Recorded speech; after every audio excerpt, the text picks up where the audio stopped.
Hello friends, मैं engineer Rahul Ranjan, director of study India YouTube channel. आज आप लोगों को इस वीडियो के माध्यम से पॉलिटेक्निक के लेकर के बहुत से स्टूडेंट के मन में कन्फ्यूजन रहता है कि आखिरकार ये पॉलिटेक्निक होता क्या है और ये पॉलिटेक्निक में कौन सी ब्रांच सबसे बेस्ट होती है, एवरग्रीन ब्रांच होती है जो जॉब लेने में सबसे ज़्यादा आसानी होता है, या फिर प्राइवेट सेक्टर की बात करें या फिर गवर्नमेंट सेक्टर की बात करें। दोनों में अगर देखा जाए तो सबसे बेस्ट जो ब्रांच होता है वो कौन सी ब्रांचें होती हैं।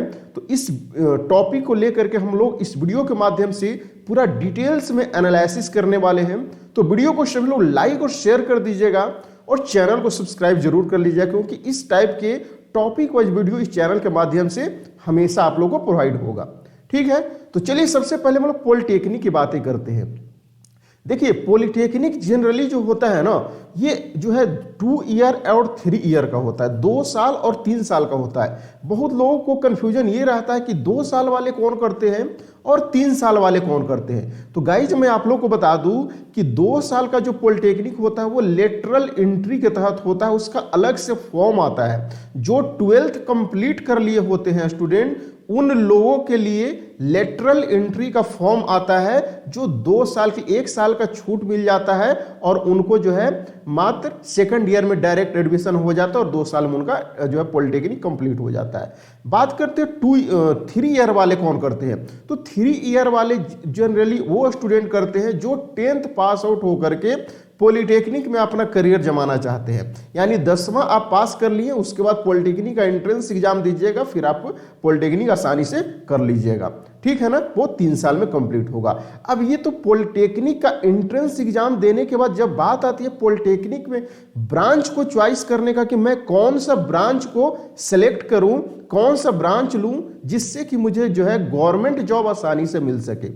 तो गाइज सबसे पहले मैं बात करूं, पॉलिटेक्निक में लगभग 20 से 25 ऐसा ब्रांचेज मिलेंगे जो कि कुछ ब्रांच तो बस सिर्फ नाम का होते हैं और कुछ ब्रांच जो होते हैं कोर ब्रांच होते हैं, जिसका जॉब इन फ्यूचर और एट प्रेजेंट टाइम में बहुत ही ज्यादा स्कोप है।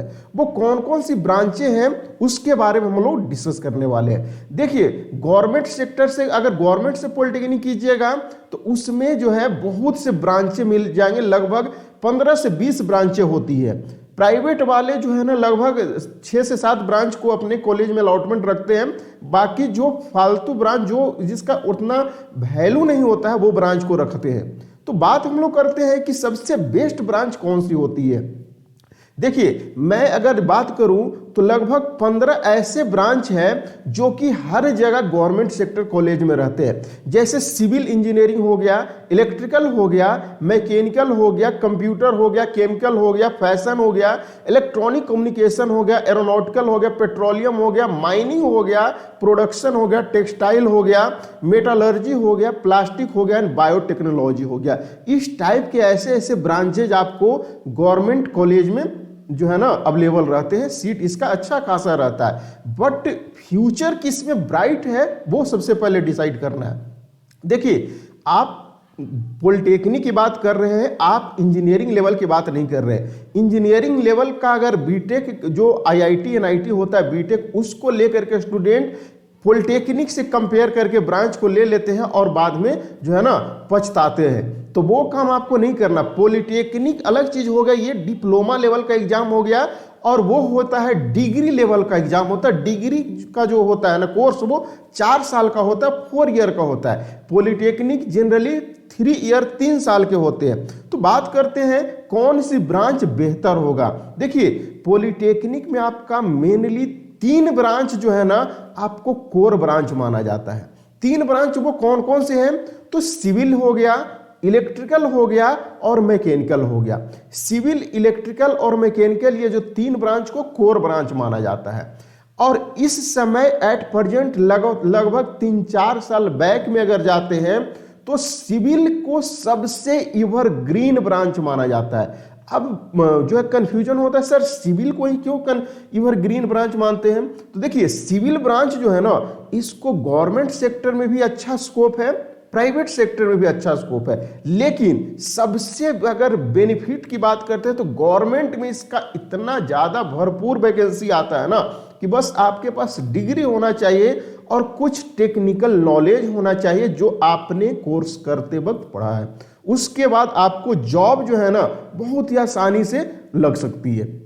ठीक है, तो सबसे पहले देखिए, एक बात होता है सीएस ब्रांच जो कंप्यूटर साइंस होता है। बहुत लोग स्टूडेंट जो है ना इंजीनियरिंग बीटेक को देख करके पॉलिटेक्निक में सीएस ब्रांच को प्रेफर कर लेते हैं, लेकिन गाइज मैं आपको बता दूं पॉलिटेक्निक में सीएस ब्रांच का उतना वैल्यू नहीं होता जितना कि जो है ना बीटेक वालों के लिए होता है। बीटेक में अगर देखा जाए, इंजीनियरिंग सेक्टर में देखा जाए, तो सबसे बेस्ट ब्रांच अगर जाना जाता है तो वो कंप्यूटर साइंस को जाना जाता है। क्यों? क्योंकि इसका पैकेज बहुत ही ज्यादा जाता है जो टेक्नोलॉजी सेक्टर का होता है। ठीक है ना, अच्छा खासा पैकेज इसमें मिल जाएगा। लेकिन पॉलिटेक्निक की बात करते हो तो यहाँ पे जस्ट अपोजिट हो जाता है। ठीक है ना, तो हम लोग बात करते हैं कि मेन जो कोर ब्रांच है सिविल, इलेक्ट्रिकल और मैकेनिकल, ये तीन ब्रांच के बारे में हम लोग इस वीडियो के माध्यम से देखने वाले हैं। तो देखिए, सिविल ब्रांच की अगर बात करते हो तो सिविल ब्रांच में अगर गवर्नमेंट और प्राइवेट से कंपेयर करते हैं तो गवर्नमेंट जॉब में आपका रेलवे हो गया, एसएससी हो गया, उसके बाद जो भी बैंक में भी इसका वैकेंसी आता है। ठीक है ना, बैंकिंग हो गया, आर्मी जो आपका मिलिट्री सर्विस हो गया, जो एसएसबी के तहत जो एग्जाम होता है, एसएसबी जो 6 दिन का, जो 5 से 6 दिन का जो इंटरव्यू होता है, उसके तहत जो डायरेक्ट जो वैकेंसी होता है वो एसएसबी, आर्मी में भी आपका अच्छा स्कोप रहेगा। जो नेशनल थर्मल पावर प्लांट जो एनटीपीसी होता है उसमें भी अच्छा स्कोप रहता है। साथ ही साथ जो स्टेट लेवल का जो भी कंस्ट्रक्शन फील्ड का जो भी कंपनी होती है, एलएनटी वगैरह, वो सारा स्कोप आपको गवर्नमेंट सेक्टर में आपको अच्छा स्कोप मिलता है सिविल ब्रांच वालों को। यहां तक प्राइवेट की बात करते तो प्राइवेट में भी कमी नहीं है। आपको जो भी कंस्ट्रक्शन हो गया, प्राइवेट कंपनी हो गया, वो side worker, junior design engineer, architecture engineer, ऐसे पोस्ट अवेलेबल होते हैं। लेकिन मोस्टली प्रेफर करते हैं स्टूडेंट सिविल ब्रांच लेकर के गवर्नमेंट सेक्टर जाने का। ठीक है ना, आपको जो है ना सिविल अगर कीजिएगा, इसका बेनिफिट ये होगा कि आपको गवर्नमेंट सेक्टर में बहुत ही ज्यादा अपॉर्चुनिटी मिलेगा। बस थोड़ा सा नॉलेज टेक्निकल का होना चाहिए। बाकी तो आपने जो कोर्सेज किया है, क्लास जो पॉलिटेक्निक में किया है, वही आपको वहां तक पहुंचा देगा जॉब दिलाने तक। ठीक है ना, तो सबसे बेस्ट अगर अभी के सिचुएशन के अनुसार देखा जाए तो civil is the best branch. And second number पे आता है इलेक्ट्रिकल ब्रांच। इलेक्ट्रिकल ब्रांच का भी जो है ना गवर्नमेंट सेक्टर में भरपूर वैकेंसी आती है, चाहे सेंट्रल की बात करें या फिर स्टेट की बात करें। जैसे मैं अगर गवर्नमेंट सेक्टर की बात करता हूं तो रेलवे हो गया, एसएससी हो गया, जो भी इलेक्ट्रिसिटी वाला जो कंपनी होती है, जैसे थर्मल पावर प्लांट, ये सब जो एनटीपीसी थर्मल पावर प्लांट वाला जो कंपनी है, ठीक है ना, या फिर आर्मी में भी इसका अच्छा स्कोप है, एनटीपीसी हो गया। जो भी पीएसयू कंपनी, पब्लिक सेक्टर जो कंपनी होती है, गवर्नमेंट सेक्टर के तहत जो मिनी रत्न कंपनी होती है, वहां पे भी इसका अच्छा खासा जो है ना वैकेंसी प्रोवाइड कराया जाता है। जैसे हेल हो गया, वेल हो गया, पेट्रोलियम हो गया, गेल हो गया, इसरो हो गया, ये सब में भी जो है इनका अच्छा खासा स्कोप रहता है। प्राइवेट सेक्टर की अगर बात करते हैं तो प्राइवेट सेक्टर में कंपनी बहुत है, बट शुरू में सैलरी थोड़ा कम देता है। और जनरली जैसे प्राइवेट सेक्टर में जाइएगा तो प्रोजेक्ट इंजीनियर, सब जूनियर प्रोजेक्ट इंजीनियर रखेगा शुरू में जब आप फ्रेशर से जाते हैं तो, जैसे टेस्ट इंजीनियर हो गया, डिजाइन इंजीनियर हो गया, कंट्रोल इंजीनियर, सिस्टम इंजीनियर, ये सब जो कोर्स, ये सब जो पोस्ट है ना, ये आपको जूनियर इंजीनियर के तहत आपको इलेक्ट्रिकल डिपार्टमेंट से रखा जाता है। यानी कहने का मतलब सिविल, उसके बाद इलेक्ट्रिकल ब्रांच, ये दोनों ब्रांच जो है ना आपको अच्छा खासा भरपूर government sector as well as private sector में अच्छा खासा स्कोप है। ठीक है ना, गवर्नमेंट में तो है ही, प्राइवेट में भी है, लेकिन मोस्ट प्रेफर स्टूडेंट करते हैं कि गवर्नमेंट सेक्टर जाना है, तो मैं भी आपको यही सजेस्ट करूंगा, सिविल इलेक्ट्रिकल बेस्ट है। ठीक है, अब बात करते हैं मैकेनिकल का।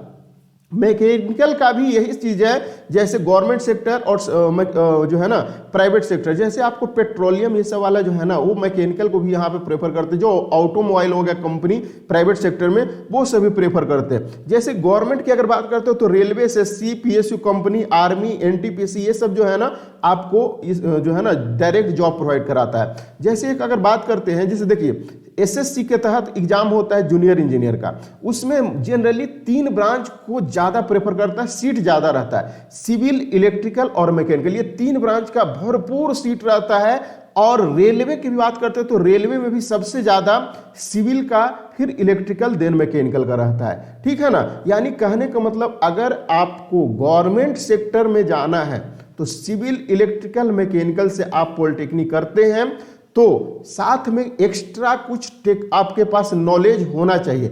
एक्स्ट्रा नॉलेज कहने का मतलब आपको कुछ न कुछ जानकारी, आपने जो कोर्स किया है उससे रिलेटेड टेक्निकल जानकारी होना चाहिए, तब आप जो है ना गवर्नमेंट सेक्टर में ये कोर्सेज करने के बाद अच्छा खासा अपना फ्यूचर को ब्राइट कर सकते हैं, ठीक है ना। वही अगर बात करते जैसे और भी प्लास्टिक हो गया, टेक्सटाइल हो गया, प्रोडक्शन, ये सब ब्रांचेज जो है ना, ये आपको ब्रांचें वैसे ठीक है, बट नो डाउट इसमें वैकेंसी की बात करते हैं तो बहुत कम वैकेंसी सरकारी के तहत जो है निकाला जाता है। प्राइवेट में कुछ कुछ होते हैं कंपनी जो होते हैं, बट स्ट्रगल वहां पे ज्यादा है।